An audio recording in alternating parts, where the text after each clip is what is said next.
నెలకి 50,000 నుండి 60,000 ఆదాయం రన్ టైలర్ యాప్లో ఆర్డర్ కంప్లీట్ చేసి పేమెంట్ పొందండి. తెలుగు సినిమా లాస్ట్ ఏంటి మీరు చేసింది? ఊ కొడతారా ఉలికి పడతారా చేశాను, అంతే. మంచు మనోజ్ గారిది అంతే. తర్వాత లక్ష్మీ ప్రసన్న గారు బంగారు రాజుని ఒక సినిమా చేశాను హీరోకి మదర్గా. అది లేటెస్ట్గానే చేశాను, అది అది మెయిన్ రోల్గానే చేశాను. ఆ తర్వాత అదే చెప్తున్నాను కదా, ఎప్పుడు ఏది అడిగినా లేదా, ఎందుకంటే 1 to 15 నేను ఆల్మోస్ట్ ఏవిఎంలో ఉండేదాన్ని. నేను ఏవిఎంలో 8 మెగాస్ చేశాను. ఓకే, వెరీ ఫస్ట్ మూవీ కూడా ఏవిఎం నుంచే చేశారు మీరు? అది విజయకాంత్ గారు? అది ఏవిఎంది కాదు, అది వచ్చి వాళ్ళ ఓన్ ఫిలిం, విజయకాంత్ గారి ఓన్ ఫిలిం. వాళ్ళ పార్ట్నర్స్ ఇద్దరు ఉండేవారు వాళ్ళది. ఏవిఎంలో వచ్చి నేను ఒక స్త్రీ కథ ఫస్ట్ చేశాను సెకండ్ లీడ్గా. తర్వాత నుంచి మొత్తం అన్ని సీరియల్స్ నేనే హీరోయిన్ ఉండేదాన్ని. ఒక 5-6 మెగాలు చేశాను. లక్కీ చామ్ అందరూ ఏవిఎం ఆర్టిస్ట్ అనే అనేవారు. సో ఇక్కడ మిగతా కంపెనీస్ కూడా చేయకపోవడానికి కూడా మెయిన్ కారణం ఒకటైతే ఒకటి వాళ్ళే ఇచ్చేసేవారు. ఒకటి ఫినిష్ అవ్వడం ఒకటి పూజ, ఒకటి ఫినిష్ అవ్వడం ఒకటి పూజ, అలా జరిగేది. అప్పుడు 15 days ఇక్కడ ఇచ్చేసేదాన్ని, 1 to 15th, 16 to 30 కేరళ ఇచ్చేసేదాన్ని. ఓకే, సో 2 మెగాస్ అలా వెళ్ళిపోవడం వల్ల ఇంకెక్కడ, ఎప్పుడైనా షూటింగ్ లేకపోతేనే ఫ్రీ, కానీ ఆల్మోస్ట్ మీకు ఎప్పుడు ఫ్రీ ఉండేది కాదు. అలా తెలుగు సీరియల్స్ కూడా చేయట్లేదు ఇంకా? ఎందుకంటే తెలుగు కొన్ని రోజుల తర్వాత అక్కడికి షిఫ్ట్ అయిపోయింది. నేను అంతరంగాలు చేసేటప్పుడు ఇక్కడే షూట్, అంతరంగాలు ఇక్కడే, మేము చెన్నైలోనే చేసాం అంతరంగాలు. బాలాజీ వీళ్ళంతా అక్కడి నుంచి వచ్చేవారు, కిన్నెరా గారు, బాలాజీ హైదరాబాద్ నుంచి ఇక్కడికి వచ్చేవారు. నేను, శరత్ బాబు గారు, అశ్విని అందరు ఇక్కడే ఉండేవాళ్ళు, కల్పన గారు అందరు ఇక్కడే ఉండేవాళ్ళు. మేము నలుగురు ఇక్కడ ఉండేవాళ్ళం. సో ఇక్కడే జరిగేది షూట్. తర్వాత అనుబంధానికి, అంతరంగాలు చూసి అనుబంధానికి నన్ను అక్కడ పిలిచారు కాబట్టి ఉషా కిరణ్ మూవీస్ వాళ్ళు అక్కడికి వెళ్ళేదాన్ని, ఈటీవీ నేను వెళ్ళాను. అన్వేషిత కూడా అలాగే, అన్వేషిత అనుబంధం అక్కడికే వెళ్ళాను. ఆ తర్వాత నేను హీరోయిన్ అయ్యి అప్పటి వరకే మామూలు సెకండ్ లీడ్ చేస్తూ ఉన్నదాన్ని. ఏవిఎం వాళ్ళు హీరోయిన్గా ఇచ్చారు.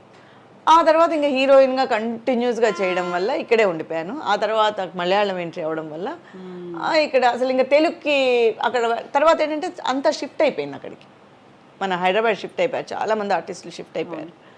సో నేను షిఫ్ట్ అవ్వలేదు, నాకు ఇక్కడ బిజీగా ఉండడం వల్లేమో మరి నేను షిఫ్ట్ అవ్వలేదు. సో అప్పటి నుంచి తెలుగు చాలా తగ్గిపోయింది. ఆ తర్వాత స్ట్రైట్గా ఫస్ట్ టైం మదర్గా కెరటాల్ మంజులా నాయుడు గారిది. ఎప్పుడు విన్నానే కానీ చాలా హిట్, అది ఇది మంజులా నాయుడు గారికి మొగల్ రేకులు కానీ చక్రవాకం కానీ ఇలాంటివన్నీ అసలు చాలా హిట్ అన్నాను, కానీ ఎప్పుడు సో చూడలేకపోయా. అంటే రెగ్యులర్గా చూడలేం కదా, ఆ టైమింగ్ మాకు 9 o'clock వదులుతారు నైట్, చూడలేకపోయాను. అక్కడి నుంచి ఫోను కెరటాలు వాళ్ళ సబ్జెక్టు అనగానే సరే మదర్ రోల్ అయినా పర్వాలేదని ఫస్ట్ టైం మదర్కి యాక్సెప్ట్ చేసింది అందులోనే, కెరటాల్లోనే. ఓకే, ఆ తర్వాత రక్త సంబంధం అని, భార్య అని, సో టోటల్గా మదర్గా వెంటనే మన అయితే ఏంటంటే మన తెలుగు వాళ్ళు ఎప్పుడూ నన్ను పిలుస్తూనే ఉన్నారు. సో దానికి నేను చాలా లక్కీ అనే చెప్పుకోవాలి. ఎప్పుడు కూడా నేను ఏదో చెన్నైలో ఉన్నానో నన్ను ఎప్పుడు వదిలేయలేదు, పక్కన పెట్టలేదు. నన్ను అడుగుతూనే ఉన్నారు, పిలుస్తూనే ఉన్నారు. నాకు వీలు కాలేదంటేనే పాపం ఇంకేం చేయలేక వదిలేసేవారు. సో తెలుగు ప్రేక్షకులకి చెల్లిగా పరిచయం అయ్యారు, ఆ తర్వాత మళ్ళీ రీఎంట్రీ తల్లిగా రావడం అనేది, సో క్వైట్ కాంట్రాస్ట్ రోల్స్ అనేవి అక్కడ కనిపిస్తూ ఉంటాయి కదా. చెల్లిగా అయిన తర్వాత హీరోయిన్గా చేశాను, జానకి. నా ఫస్ట్ సీరియల్ జెమినీలో జానకి అని, అదే ఫస్ట్ ఏవిఎం వాళ్ళు ఇచ్చింది నాకు సీరియల్. ఓకే, తెలుగు సీరియలే ఇచ్చారు ఫస్ట్ నాకు. తర్వాత తమిళ్కి, తర్వాత సేమ్ జానకి రీమేక్ చేశారు తమిళ్లో, నేనే చేశాను. ఆ తర్వాత ఒక 4 మెగాలు వచ్చి తమిళ్లో చేశాను. సో ఫస్ట్ సీరియల్ నేను హీరోయిన్గా తెలుగే, జానకి అని జెమినీలో వచ్చింది. సో ఒక ట్రెడిషనల్ ఆర్థోడాక్స్ ఫ్యామిలీ నుంచి వచ్చిన తర్వాత సినిమాలు అంటే ఫస్ట్ వచ్చినటువంటి రియాక్షన్ ఏంటి అసలు? ఫస్ట్ అందరికీ చాలామందికి మా వాళ్ళకి నచ్చలేదు. అవును, ఎందుకంటే అప్పుడు కొంచెం ఆర్థోడాక్స్గానే ఉండేవారు కాబట్టి కొంచెం చాలామందికి బయట ఎవరు చెప్పలేదు, కానీ చాలామందికి నచ్చేది కాదు, ఎలా ఉంటుందో ఏంటో అని. బట్ నా కెరియర్ బాగుండడం వల్ల అందరూ ఈరోజు హ్యాపీగా ఉన్నారు. మేబీ కెరియర్ కనుక సరిగా నేను డిజైన్ చేసుకోలేకపోతే నాకు అలా ఒకవేళ అమరకపోతే మేబీ కష్టపడేవారేమో. బట్ ఈరోజు అందరూ హ్యాపీ. సో ఆ టైంలో మీనా కుమారి ఇలా సినిమాల్లోకి వెళ్తోందంట, ఎందుకు ఎందుకు ఎందుకు అనే క్వశ్చనే వచ్చేది. ఎందుకంటే నేను బేసిక్గా మా నాన్నగారు CA, సో నేను అకౌంట్సే తీసుకున్నా ఇంటర్ ఫస్ట్ ఇయర్లో. అవ్వచ్చు కదా, చదువుకోవచ్చు కదా, ఇది వచ్చేసి ఒక స్టాండర్డ్ అయిన జాబ్ కాదు కదా, మన ఇంట్లో ఎవరు లేరు కదా. బట్ ఏంటంటే మా కజిన్ అప్పటికే cinematographer. Okay.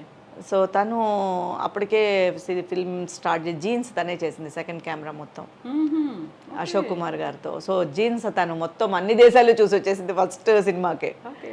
So Ashok Kumar గారు, సుహాసిని గారు ఆయన శిష్యురాలే, విజయలక్ష్మి బిఆర్ విజయలక్ష్మి ఆయన శిష్యురాలే, విజయశ్రీ గారు కూడా ఆయన శిష్యురాలే.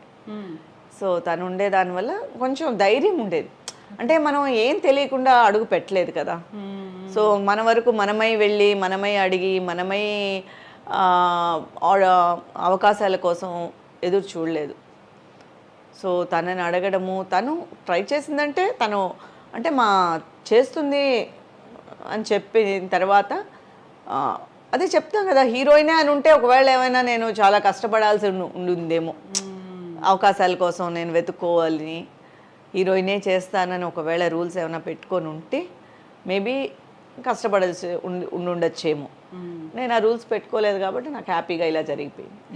కజిన్ ఏమో తెర వెనుక ఉంటారు, క్రూ మెంబర్గా ఉంటారు, బట్ మీరు మాత్రం. కానీ మేమిద్దరం కలిసి ఒక 2 సినిమాలే చేసాం. తను కెమెరామెన్గా చేసిన 2 సినిమాలకి మాత్రమే నేను వర్క్ చేశాను అనమాట. నేను దాంట్లో చేశాను, మిగతా అంతా తను మామూలుగా మాట్లాడడం వరకే. అండ్ సినిమాలో చేసి వచ్చినటువంటి అమ్మాయి పెళ్ళి అంటే ఆలోచిస్తారు అనేది ఉంటుంది కదా.